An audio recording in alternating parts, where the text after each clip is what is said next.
Welcome to Office Hours, the show where we answer your technical media production questions every single week.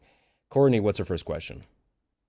First one comes in from TJ Asher in Minneapolis, Minnesota. It says bowl video camera tripod heads compared to flat base video cinema heads. What are the advantages and disadvantages of one style compared to the other? Looking for both theoretical and real world examples. Courtney, start us off. Well, there are a couple examples. Generally, you'll find bowl-based for smaller, lighter cameras. You don't find them for too heavy a cameras. They're a lot easier to level your camera because you just loosen underneath and rock the camera until the bubble levels level and you lock it off. So it's great if you're on uneven ground. You don't have to adjust the legs of each tripod leg to level out or adjust some kind of screw level ahead adjustment if you're on a Fisher dolly, etc. So the flat base is better for heavier cameras. For if you're going to put a gear head on top of the camera, usually they're almost always flat based that are designed for the cameras that weigh up above about 30 or 40 pounds. Or if you're going to put a teleprompter with a lot of weight on it, or a big, if you got a lot of battery mounts and transmitters and everything and huge lens, a big box lens or a large zoom on there, you probably want to stay away from the ball based base because once you loosen that ball, camera can easily lurch forward and fall over if your tripod legs are not spread enough. So, and also if you have a teleprompter on there that is not carefully balanced, you can end up with a lot of trouble trying to level that on the ball head. But they are much easier to work with on set than the flat base heads. Chris Sabato. Yeah, as Courtney said, it's really about ease of leveling, right? And so, my experiences with sports and where we run into this is particularly like on a soccer field, right? And if you come in and if your camera's not level, you get this like effect where you're like when you're going back and forth, it's really pronounced when you're kind of zoomed in, and having that bowl level really lets you dial that in real quickly, and you don't have to adjust tripod legs. It's just unscrew it, level it, tighten it, done. So real quick. And Ronnie? Yeah, it depends. If you're going on a hike to a mountaintop, I tend to not bring not that I'm going to mountaintops or trekking anyway.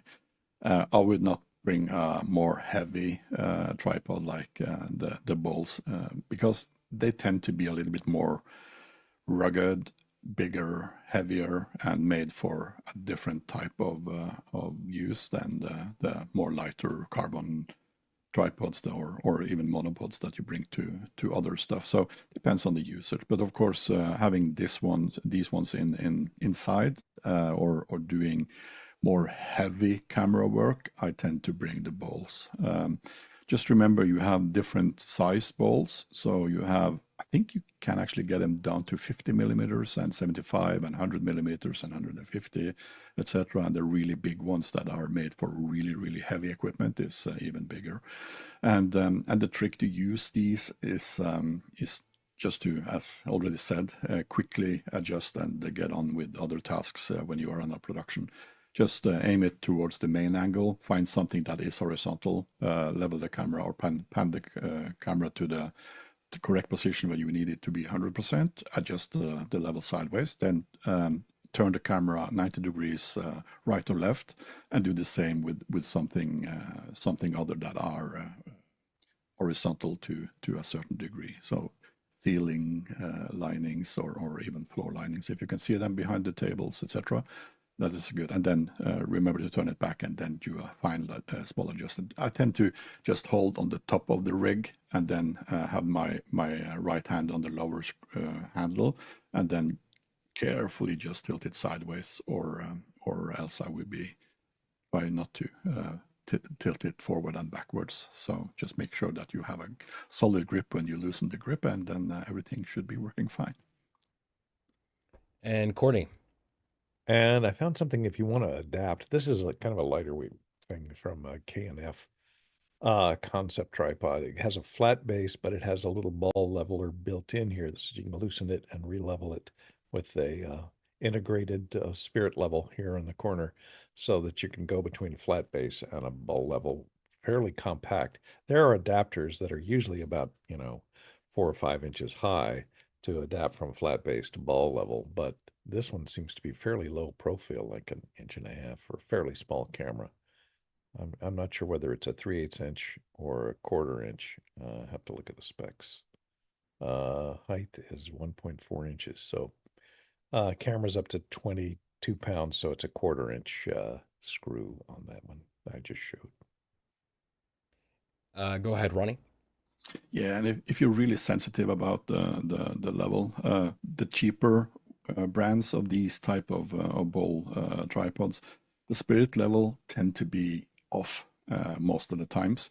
So if you don't have any kind of visual thing that you can aim against, like a wall or a ceiling line or whatever, just bring a builder's or carpenter's level. You get these small ones that are like 1 foot or 30 centimeters long, and have that in your tool bag, and you will always have a camera that are really leveled, if that is really important, and it should be. I've seen so many professional shoots that are really missing the last percentage of leveling. And for me, being really anal about level, it's so annoying. You just fix it. Even on drones that should be leveled all the time, people forget that drones also can be calibrated, and that is really annoying. I stop watching those types of clips. Let's go to the next question. I found, oh, sorry, I was just going to add on to his Okay, level no, go ahead. question. There's an app called Exclinometer, I think it's on there. Maybe they changed the name of it. That's on most phone apps. There's a leveling app because they have really great gyros on a phone that are, tied to the gravity. And so they'll give you a bubble level and they'll give you an inclinometer. So it shows you the angle that you're at when you put the flat side of the phone on something. So it'll tell you exactly how far off you are. And if you put it flat like this, it shows you a bubble level, which is great to have. So it's great to have that app on your phone. You pull it out in the emergency leveling situation. Awesome. All right. Next question comes from some guy named Alexander Knight in Port Coquitlam, British Columbia.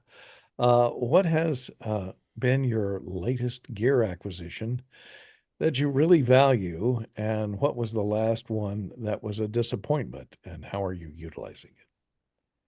Go ahead, Ronnie. Yeah, so I'm so lucky. I have a wife and kids that love me. At least I think they do. They gifted me this one. This is the Osmo Pocket version 4, which is really cool. I'm going to be using that a lot. When we're on jobs, doing events, I always tend to have my phone locked up in something else. It's controlling a timer, or it's playing music, or intercom, or whatever.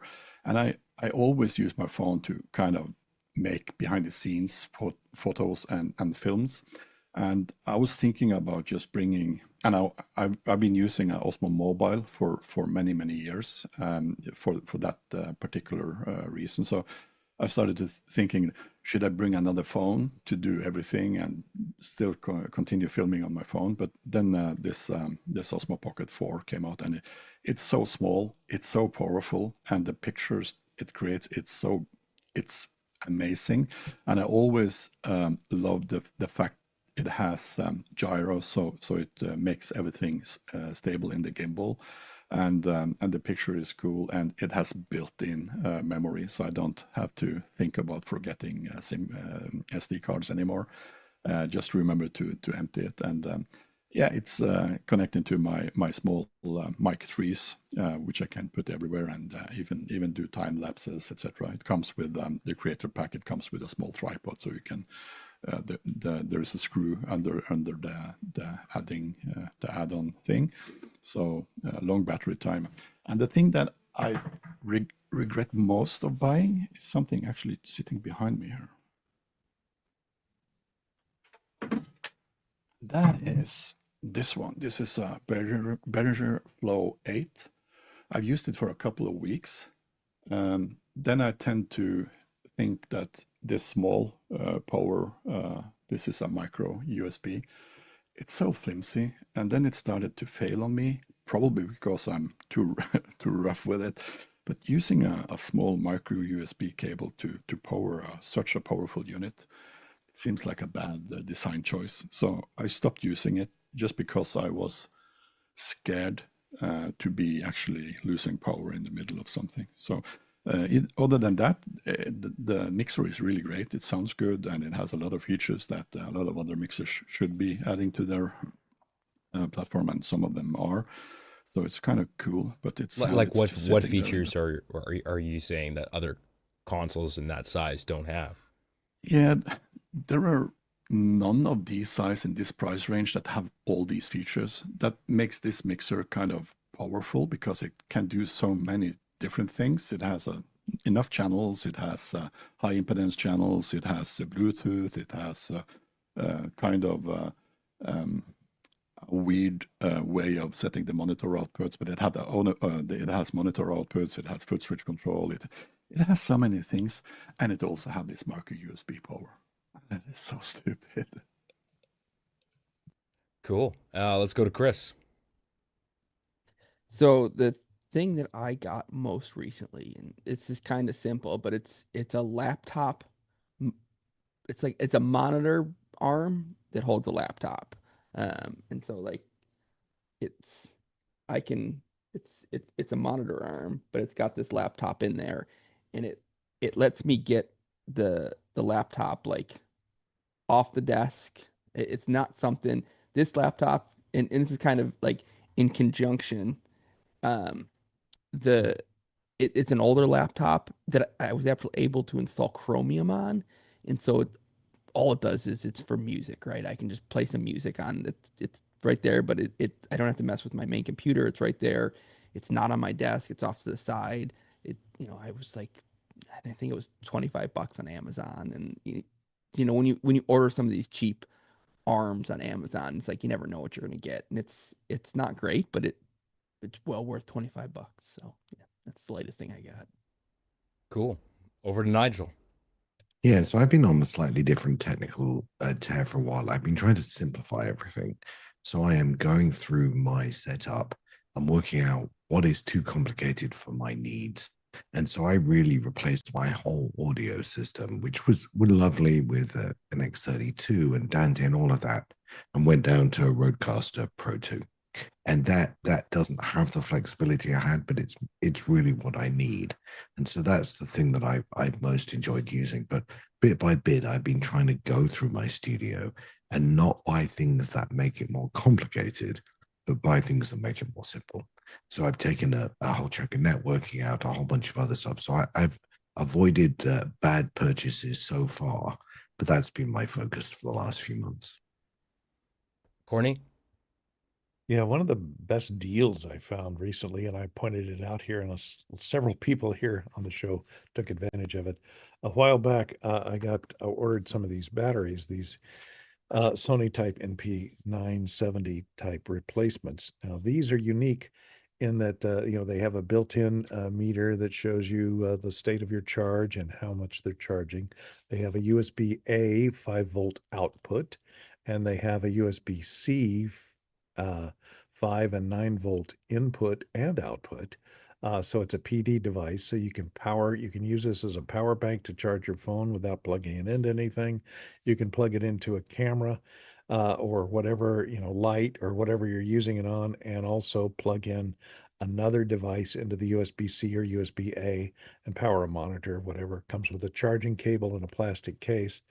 And it was the deal of the century. I had this.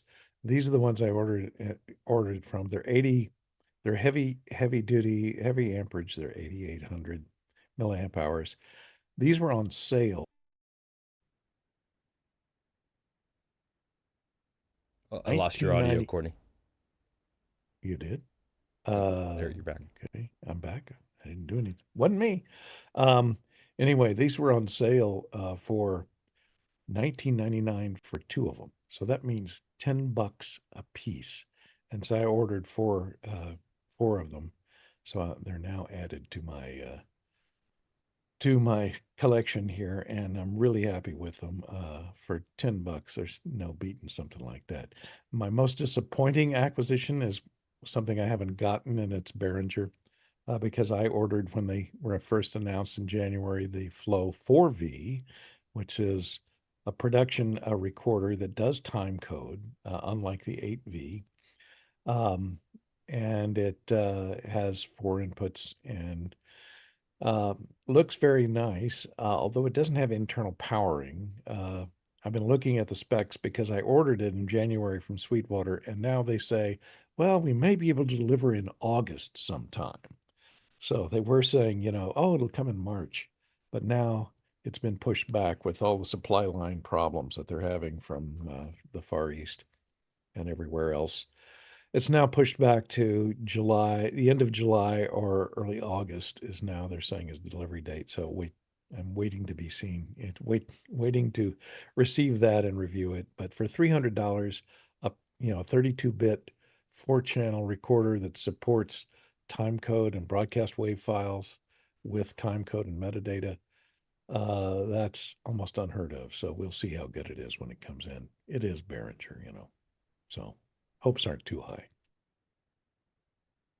As a Behringer dealer, we've seen a lot of long delivery lead times for a lot of products. I ordered a Behringer wing rack a month ago, and it's not slated to show up in Canada until mid-August sometime.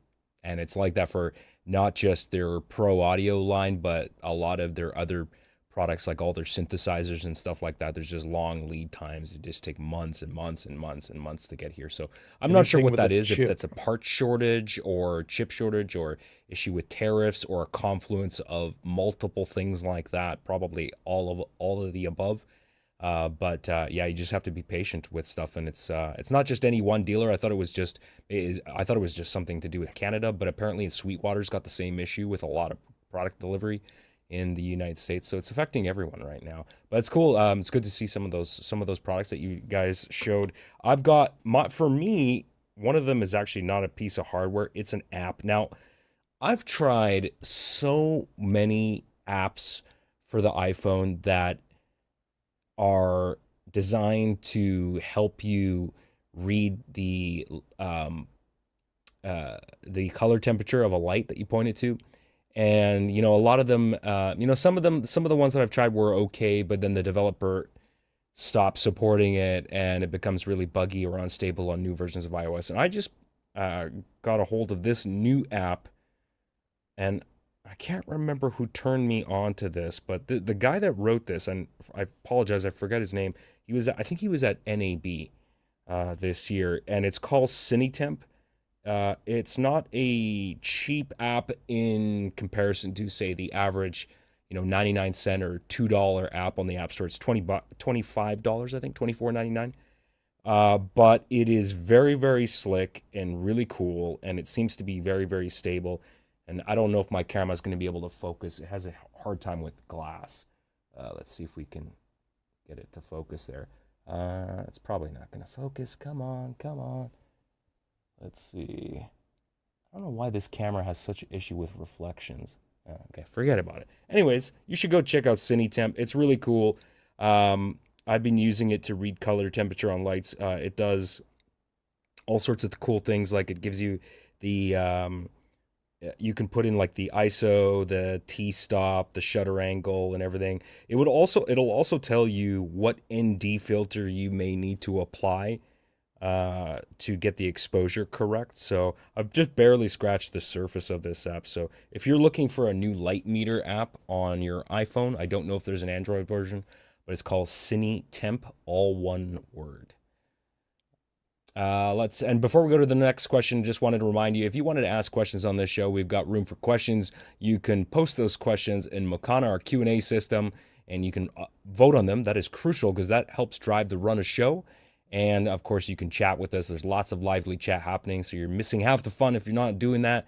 If you don't know where to go, if this is your first time, you're just tuning in right now, you got to be part of the Office Hours global community. And to do that, open your browser, go to officehours.global. officehours.global/join. That's officehours.global/join. You need to put in your email address, and in the newsletter that we will send you, you're going to see links to Discord. You're going to see links to Makana, so you can be part of the chat during the show when we go live, and of course, other links that are related to things that are going on in the community. Next question. Next one comes in from Guy Cochran in Seattle, Washington. Should we do a Decimator update lab today in after hours? The new firmware update unlocks a lot of new features. What do you think, Ronnie? Yeah, so we did this upgrade on one of our devices the other week, I think, 2 weeks ago. And they surely add a lot of features and functionality that haven't been on the MDHX before. So I think this is a good initiative, and also not just doing the upgrade, but actually using some time to go through the menus and flick through both the menus on the device itself and using the accompanying software to set settings and how to use it. I think there is a lot of people, including me, that are not specialists in using it. I just add it if I have a problem and then start flicking through and see what makes the heart tick again.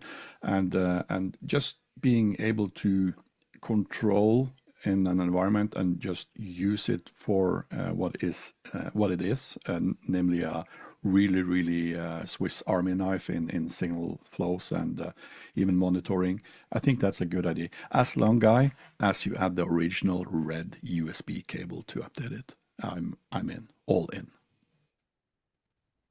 And Courtney?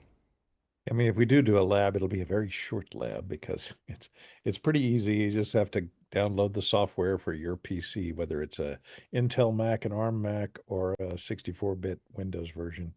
Download the USB updates, USB control panel software, which you can use to control your MDHX. And there is a choice from the control software to update the firmware. So that's I have a proposal to make this an even more exciting thing. How about we get everyone to do that? Everyone does the update at the same time, and then mid-update, I want you to unplug the USB cable and let's see if it'll survive we can recover the process. Yeah, no. Who can recover their Decimator we'll have a faster? We'll have a brick sale, little orange bricks for sale later. Exactly. All right, next question. It comes in from Austin, Texas, Paul Val, who asks, Frame.io version 4 versus Iconik versus LucidLink for review and approval on distributed post teams. What's winning? And he has a link to Frame.io there. I've used Frame.io. It's great. I haven't used LucidLink, so I can't comment on that. But I know overwhelmingly, just because it's probably been around for a little bit longer, it seems that more people use Frame.io. LucidLink may be a very, very good product. I saw the demo of it, and it looked very capable. But, you know, when Frame.io is integrated into so many NLEs and has been for a while, and you've already got an established base, it's like, you know, try to get people off Pro Tools when the whole industry is on Pro Tools. That's a tough one. Go ahead, Courtney. And there's that new one. He didn't mention that Michael Cioni came up with called Strada. Is it Strada? Strada, yeah.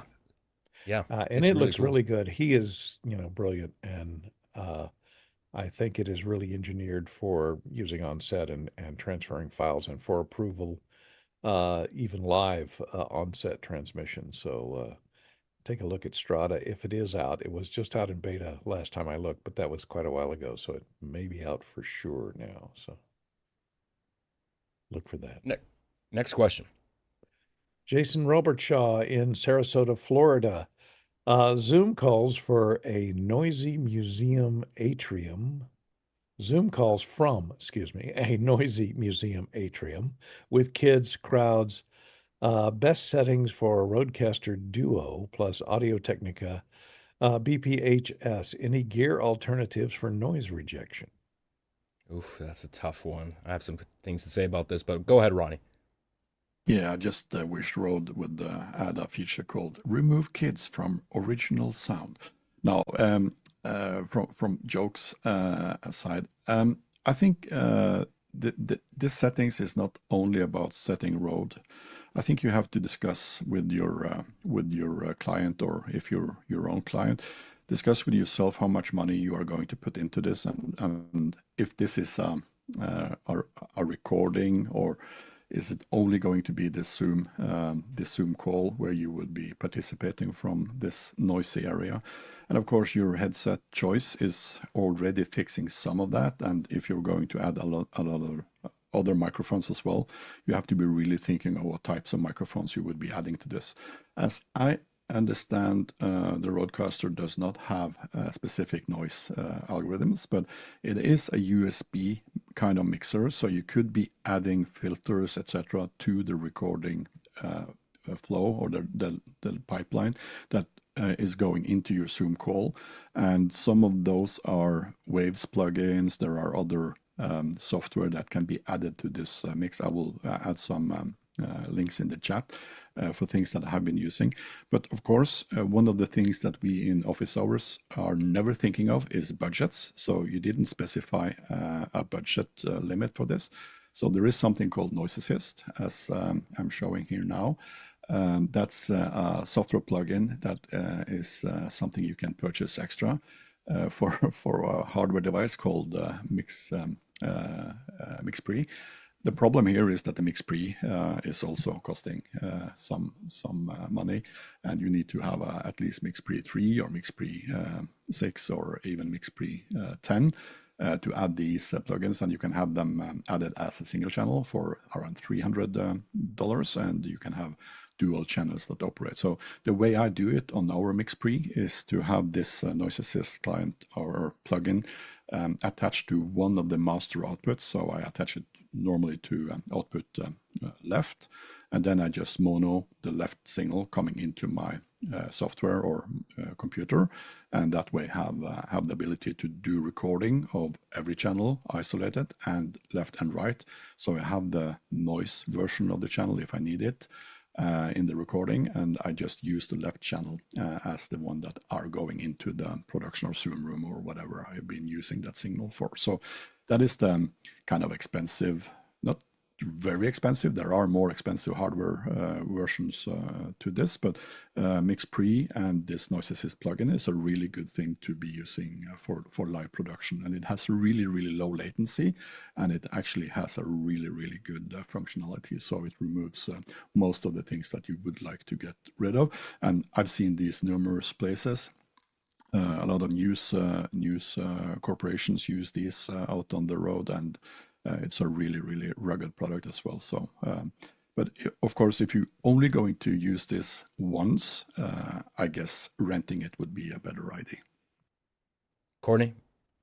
Yeah, if you don't have the money for a MixPre 3 or 6 2 and the $300 you have to pay for Noise Assist on one of the channels, I've been using, since it came out, personalized audio from Zoom on my audio.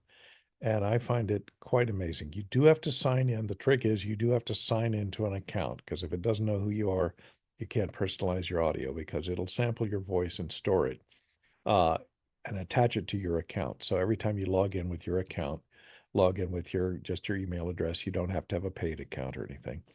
Then you'll see under your audio settings, personalized audio on, and that does noise reduction.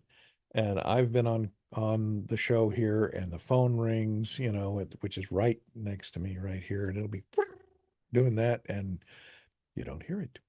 I'll be talking along, and I'll say, I'm sorry about that phone ringing, and everyone goes, what phone ringing? So it does an amazing job when the garbage man comes out. So in a situation in a museum where you have a lot of background chatter and PA announcements and a lot of other stuff that you got to filter out, Noise Assist is really good with regular noises, but I've found that the Zoom built-in personalized audio does a great job of noise reduction, and it's free. Yeah, I mean, personalized audio works great. Obviously, according because you use it, and that's a testimony. But he mentioned that he has a Rodecaster Duo, so that's going to be an issue if he's got two mic inputs with two different voices going in. I don't know if that'll work very well doing that. But if it's just one person, then it should work just fine. Go ahead, Chris. So it depends on what you're trying to accomplish here, right? Like I have probably a dozen of those headsets, and we use them all the time in noisy sports venues. If you're trying to get like pristine audio, like a sit down interview type audio, that's like this is not going to happen, right? If you are just trying to have whoever's talking to be legible and heard, you should have no problem with that headset and that setup, and just make sure that your that your mic is as close as possible to your mouth without actually touching it, and you should be fine. You're going to hear the background, and I think that's kind of part of, like, I don't know what you're trying to do, but what I'm hearing and my experience in sports is like that's part of it, right? Like you are there in the moment. There are things around you. Like people aren't expecting it to be silent because you're in it. You're in the thick of it, right? And so making sure that your headset is real close to your mouth. I see a lot of our first time broadcasters. They put the headset on and the mic's 8 inches from their mouth. And it's like, no, get it nice and close, and so your signal to noise ratio is appropriate. If that's still not good enough, you could go with the old the Coles lip mic, and you get put that right up on there, and they use that right in the middle of noisy soccer venues. So that would be something. But I think what you have is probably good enough for what you're trying to do. It's just making sure that you're getting that mic nice and close to your mouth, as close as possible without actually touching, and I think you'll be fine. Nigel? Yeah, I think the constraint, as Chris said, is in the configuration you've sort of said, which is if you want to stick with that Duo and that headset, then you just need to do what Chris said. I mean, I love my Mix Pre 3, but there's no clever way to get your Mix Pre 3, as far as I know, into that Duo. It's an either or thing. And if you really wanted to spend the money and you had two, you can get the Pre with two inputs, a mic on left and right, and put noise reduction on both of those. But now we're into a $1,500 solution. I think you can go many other ways at $1,500. So I think the challenge will be with the configuration you've listed. What Chris has said is probably the best answer. Yeah, I agree with everything everyone said there. For this, if you don't want to spend more money, I think just using Zoom's basic noise reduction stuff, probably try it on auto. I would probably do a test recording because you're going to want to hear what it sounds like on the other end. You don't want to make any assumptions. So probably test it, do a test recording, and see what that actually sounds on the other end. See if it's actually usable. Go ahead, Chris. You wanted to come back in? Yeah, and Jason posted a link in the chat of an example, and I mean I think it sounds fine. You can clearly hear what you're saying. You're obviously in the midst of it. Like no one's expecting it to be just like silent, right? I think it sounds great. If you want to just kind of I think your mic's still a little far from your mouth. It's pretty close, but you can probably get it a little bit closer if you can just kind of tighten up that signal to noise ratio. I think it's going to be even better. But I don't have Mickey's ears, but my ears, it sounded great. Yeah, and Mickey in the chat was saying too that you can just ride the faders too. So try to ride the faders on the Rodecaster when someone's not talking, to push that down. You're gonna have to be quick, but it can be done. Professionals do that.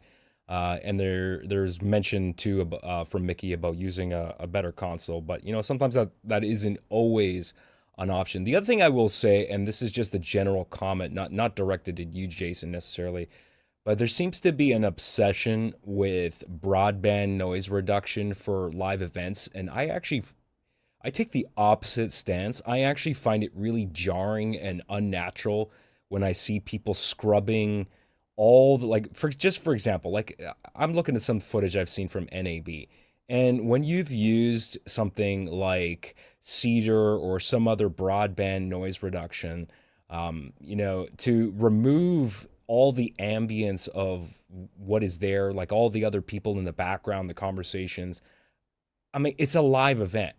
And to me, it just seems weird looking at two people talking in complete isolation, like they're in a studio, when there clearly should be noise, and the noise reduction isn't necessarily always perfect.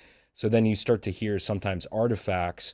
So I just wish people weren't so heavy-handed with stuff like that, because You know, for years, you know, I used to watch people doing interviews on the NAB floor, and you'd hear the noise, you'd hear all the people, and it never bothered me. I think there's just like, we've gone so far the other way with just aggressively scrubbing all this stuff, and it doesn't sound live anymore. And I'm not a huge fan of that either.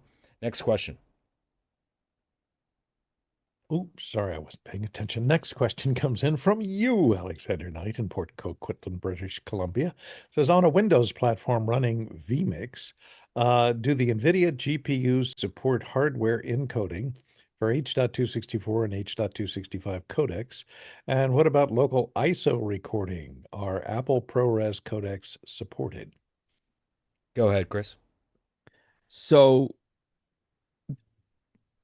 yes, yes. The whether or not it supports H.265 actually depends on the Nvidia card, not on Vmix or Windows. It's whether the card has those encoders and decoders, and some of those cards have decoders but not encoders. Some of the older ones, but any of the newer ones are going to have the encoders, and you can select between those when you're recording an MP4. You can also record into AVI, or Vmix has a proprietary AVI solution that does some things a little different. You can record into an MKV, or you can use FFmpeg. And when you use FFmpeg to record, you can select your codec, which includes MPEG-2, some MP4 stuff, ProRes, which you asked about, and VC3. So lots of options, and those are all available both in the program record and in the multi-quarter. And Courtney? Yeah, and it depends on what version of Windows you have, but you don't even have to have an NVIDIA GPU. It is better probably if you do have a 30, 40, or 50 series RTX board to use their encoders, which are really quite good. Well, actually, yeah, I think they are. But QuickSync, which is it's on the chip hardware encode and decode of H.264 and 265. In the last 7 or 8 years, 7 or 8 versions of Intel, or 7 or 8 years, like series 12, 10, 11, 12, 13, 14. They all have hardware encoding built into them, even with their local GPU. It's a separate area of the chip itself that does that hardware encoding. So it's not part of the GPU, the onboard GPU. So if you have the right codec, if you have the right drivers for that Intel chip, it'll just use those. But if you have the choice, you can choose between the NVIDIA GPUs to do the encoding. ProRes, different story, because Windows does not natively support ProRes, but applications that you download will include ProRes drivers for encode and decode.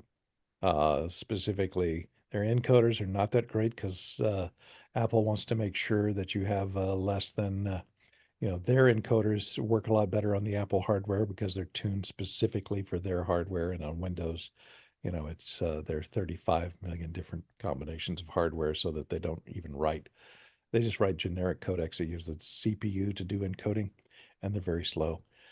So be careful about doing encoding on like DaVinci Resolve. You'll have some, and there's some from LAV that you can get some generic encoders and decoders for ProRes. Some of the codecs, but not necessarily all of them. And sometimes they're pretty doggy if they use the CPU as an encoder. So stay away from those and find the ones that are tuned for a specific GPU. If you're going to do ProRes, I'd advise against using DaVinci Resolve. I think 19.14 or something or later versions of DaVinci, but the latest versions of DaVinci come with the ProRes codecs, but they're not really great at encoding. All right, let's go to the next question. Mr. Ronnie Hofse of Tromsø, Norway says, any cool sites that discuss movies, maybe in depth? I wonder why he asked this question. Nigel. Yeah, so if I describe my editing style, it would be fast, furious, and not great. So I've been trying to learn how to be a bit more smart in my editing, and I have found this site is called Inside the Edit. And I think he's really very good at describing how to build different bits of video. There's particularly a good one I really enjoyed somewhere down here about 4 different types of use of a B-roll. And I don't know it's necessarily groundbreaking stuff, but I know at least for me, I've learned a lot and it has improved some of my editing and storytelling. And Courtney? Yeah, I spoke about this one on Extra Hours last Monday, and it has now become my favorite go-to site for video snacking. There is a site called Serious Feather. Uh, I'll jump to it here. It's this guy who is not a flasher on the C train. Thankfully, he does not appear in any of these videos, but he has put together this website, a behind the scenes video on almost every famous or cult film that you can think of. There's and he's posting them at a furious rate. This guy is a film historian. He teaches film at the University of Manchester, and just north of London. And he's put together these documentaries by gathering together all the extras and interviews and stuff that are on all the old DVDs and Blu-rays, which are now becoming ghosts. And he's re-edited them all.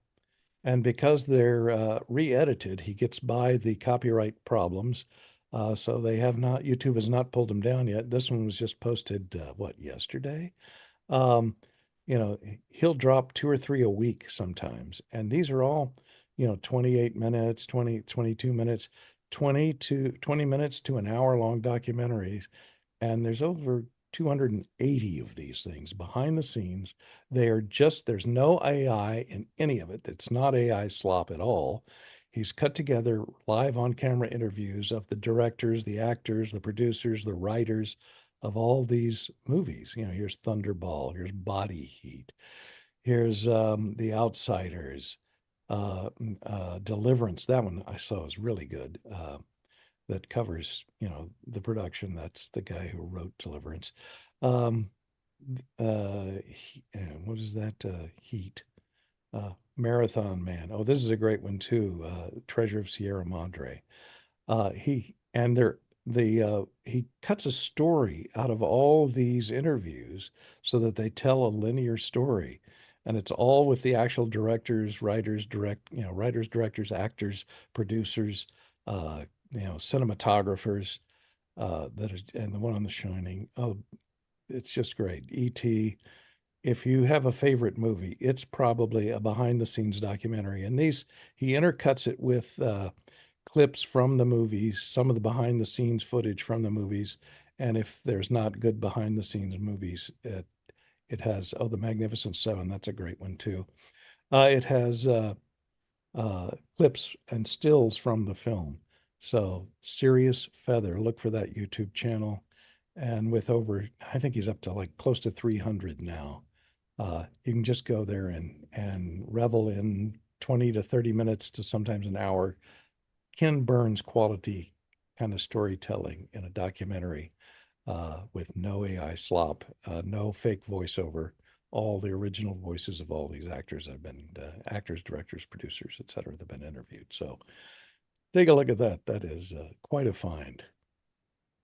That is fantastic. This is right down my alley, and I did not know about Serious Feather, so I just subscribed. I'm going to start watching this weekend.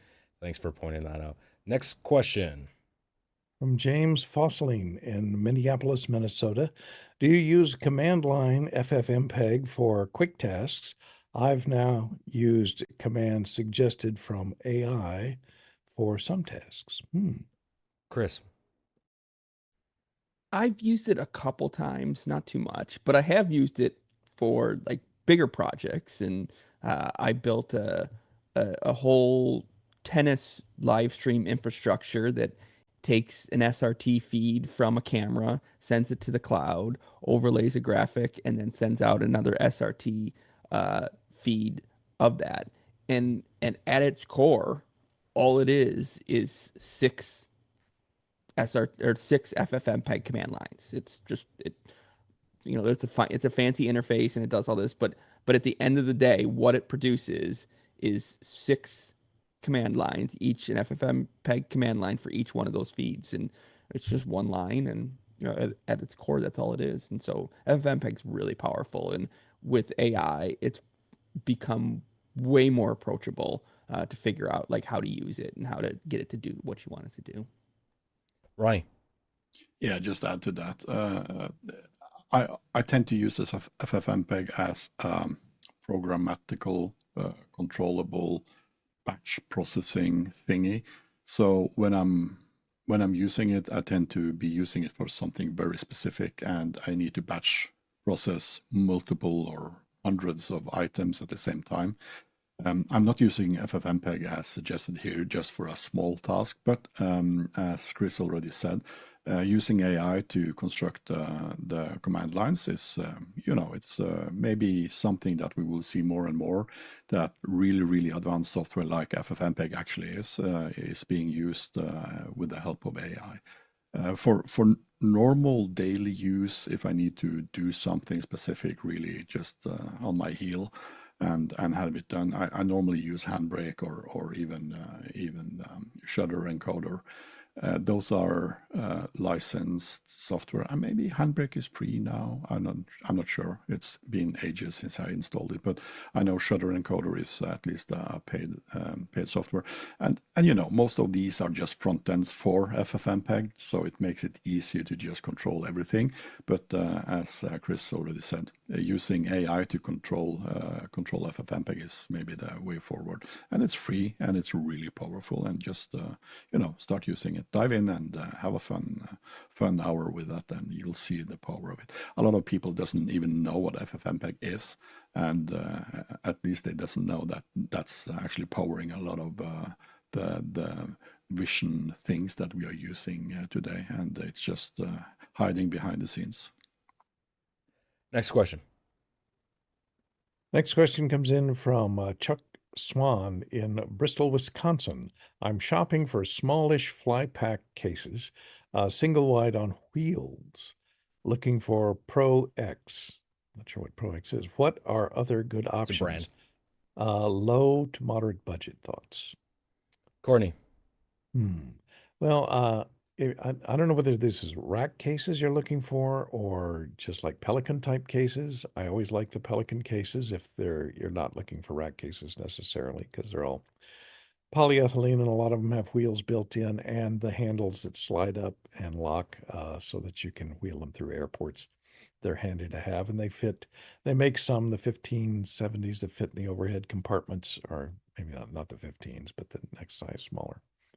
I use for local transport where you're not throwing them on an airplane and surrendering them to the loaders that load the planes and throw them on Gator. I found these rack cases that are these basically polyethylene. I mean, not polyethylene. These are ABS type molded cases. They're not the roto molded thicker. These are lighter weight so that they don't add a lot of weight. When you're shipping by air, that can be important because, they limit the size of a case that you can ship as luggage to less than 70 pounds and less than 50 pounds if you're just shipping it without a media pass. So take a look at those. They also have some, Gator makes some larger cases that you can have on wheels that are the ATA rated plywood and ABS or fiberglass laminated cases with the aluminum corners on them. And then they make some rotomolded polyurethane cases that are pretty, and polyethylene cases that are pretty good. So that's my suggestion, Pelican or Gators. And be careful of the weight, because some of those rotomolded polyethylene cases, the case alone will weigh, 25 pounds. And so once you load it up with equipment, you can get over that 70 pounds pretty quickly. Yeah, I've had some bad luck with Gator cases. Maybe it was just a bad batch, but we bought a whole bunch of these 6U cases, and the latches just kept breaking on these things. Those the the ones I'm talking about, those twist, the twist lock. keys. Yeah, the I like metal I twist key it and it locks. snaps right off, like, and you That's can't why I fix say it. it's good for local Yeah. use, but I wouldn't throw them on whenever I ship them on an airplane, I use gaffer tape and tape down. I close the latches, Yep. flip the key down, and put a piece of tape over it so that they don't get Yep. knocked open or knocked off. Yeah. I've had to do that too. Ronnie? Yeah, if you're going to fly a lot and be on the road for months and months and using it every day and flying, I would not recommend Gator. Gator is a low budget alternative for light to kind of in from the car and out to the venue, etc. They have some cool fabric-based cases. So have a look at those as well if you're not going to check this in, if you're going to have it overhead or between your legs. They are kind of cool. The zippers are a little bit flimsy maybe, but Gator have a few of those. So take a look at that. And I have to agree with Courtney. Pelican is the way to go if you're going to use this on a regular basis. And we also here in Scandinavia, we have a producer of really, really rugged aluminum cases that are coming to the States in a few months, I think. If the rumors are good, I'll leave a link in the chat for those ones. And they fit inside custom molded 1537s from Pelican, and they have wheels and they are really rugged, and we check them in all the time with the flights we are going on. So I would just take a look at that and do not fall for don't fall for the trick that you can buy something that is really cheap and also have it really rugged. That is not the case. And Chris? So I'm not entirely sure what you're actually looking for. When I hear flypack, I'm thinking, small Pelican cases, 1510, that type of stuff, like the rack cases that can have a handle and whatnot. But when you say single wide on wheels, I'm thinking the big wooden cases that you roll into a back of a truck, and I don't think those really roll into the back of an airplane unless you're spending lots of money on an airplane, right? If you're looking for something like the actual, what I would consider a fly pack, SKB makes a case where the rack actually slides in and out, and those things are awesome. Where it's super mobile, and then you can just pull it out, and then your rack's there, and everything is kind of set up, and you don't have to worry about the bulkiness of the case when you're actually in production. So lots of options. If you'd like to support this show, remember this show is entirely driven by a community of fantastic volunteers. So we need your support to keep this thing going, keep the lights on. And you can do that a few different ways. If you actually want to be part of the show, you can be a panelist on the show. You can be part of the crew. If you're interested in that, go to officehours.global/volunteer. That's officehours.global/volunteer. And of course, you can also donate some money by going to officehours.global/donate. Next question. Question comes from you once again, Alexander Knight in Port Coquitlam. You are tasked with implementing a rock-solid video recording system for a multicam shoot where failure is not tolerated because of a high-caliber guest. What do you choose and how do you implement it? Ronnie. Yeah, we use these Blackmagic recorders that are put in a rack and just connected to the switcher, hardware switcher, SDI-based thing. And of course, if you're really going to be sure that everything works, we tend to record in camera. So we have SD cards or recording capabilities in cameras using hard drives, SSDs, or SD cards or similar. Then we have this ATEM Mini Extreme setup with up to 8 feeds just to have kind of a backup of the backup. Those are not really high quality, so we tend to just synchronize that with the in-camera recordings. And then we have these studio recorders that are put in a rack and routed through the switcher or the hub. and make a recording of that as well. And of course, you can use NDI feeds coming from those cameras, depending on the cameras you have, and do the recording of each individual ISO feed coming from the NDI feeds, or even if you have PD sets using SRT or whatever. So it depending on the camera you have and what capabilities those cameras have. But of course, having multiple routes going from, this is also, what do you say? It's camera shoot. You doesn't say if it's in a studio or if it's on the road. Can you specify? Yeah, I don't know. Yeah. So if this is in a studio or if it's mobile, of course there are different things to think about. If it's in a studio, you can of course cable everything and have everything tested and checked out all the time. Sorry, I should have said studio. I just realized Yeah, you so were asking me a question. Yeah, studio. yeah, so if it's in the studio, just make sure that you test everything and make sure that you have multiple sources or destinations that you record to, and make sure you check that you have available drive space for all these devices. There's nothing as abrupt to a happy recording session and to find out that the recording was stopped halfway because it was filling up the drives too fast, and also make sure that you have tested it for long running times. If you're using SSDs for recording destinations, make sure you have the SSDs tested for a long time, because SSD are getting heated up, and as they are getting hotter and hotter, they have a tendency to reduce the throughput, and at some time they throttle down and stop recording at the speed you would like them to have, and also use multiple drives as a backup. So it's just kind of my 2, 3, 4 cents in this. It's so many things that can go wrong, so make sure you have a lot of different backups. Yeah, that's all great advice. I'm actually probably going to bring this up as a conversation topic tomorrow when we have more time, because that's one of the challenges too, is dealing with a client who, who asks you about this stuff, but it's like, okay, well, you got to pay for it. And so, when they ask you this kind of question, like we had a very high profile guest that he paid money to fly this person from Vegas all the way to Vancouver. And he asked me, he goes, is anything going to go wrong? And it's like, what's your answer supposed to be? It's like, yeah, well, ideally everything goes perfect, but it doesn't always. So anyways, I'll talk about this more tomorrow on Sunday's show. Let's go to the next question.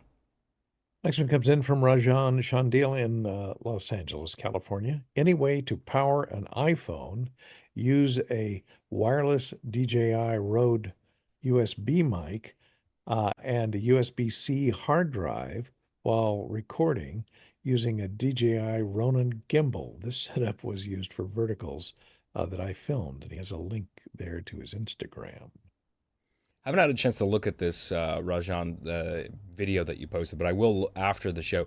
I'm not aware to do that of any way to do this. I know that the Dante AVIO adapters, because of power over Ethernet, the moment you plug that into your phone, it will power and charge the phone. However, that doesn't help you with a mobile rig. The way I would do it is I would build a proper rig with the cage, because you can get external battery packs. The Blue Condor brand, or Condor Blue, whatever that company is, they make a great portable little USB-C dock that has multiple ports, that's 1/4-20 mounting threads, so you can add external power banks to that setup to power it. Courtney, what do you think Rajan should do here? I don't know for sure because I don't have any iPhones, but most phones that have a USB-C connector on them will allow you to charge the phone over the USB, or they'll allow you to hook up a external video over the USB or an external mic over the USB, but sometimes not all three. Pick one. So a lot of times they won't allow you to record and also use it as an input and an output at the same time. So check into that. I'm not sure whether the iPhone can do that. And the problem with a gimbal is if you got the phone mounted at a gimbal, the gimbal has to be free without being encumbered by a stiff wire.